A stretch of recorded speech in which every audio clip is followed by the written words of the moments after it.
ఒకవైపు పేదరికం, మరోవైపు కొడుకుకు మెరుగైన చికిత్స చేయించుకోవాలని నిస్సహాయంతో ఉన్న కుటుంబానికి నేనున్నానని భరోసా ఇచ్చారు మునుగోడు మాజీ ఎమ్మెల్యే కోమటిరెడ్డి రాజగోపాల్ రెడ్డి.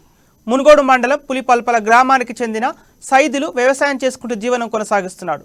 తన కుమారుడికి ఆరోగ్యం బాగలేకపోవడంతో పారమిత హాస్పిటల్లో చేర్చారు.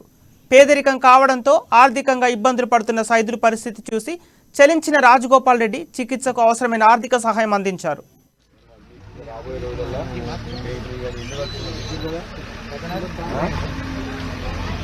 ఏ కష్టం వచ్చినా ఉంటాం. మీ పిల్ల మన పిల్లలు అందరి ఇళ్ళలో పోయి తిరగాలి, మనం చెప్పి గెలిపించాలి.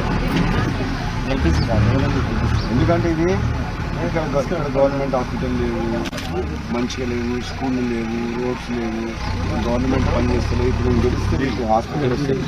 ఏ సెంట్రల్ గవర్నమెంట్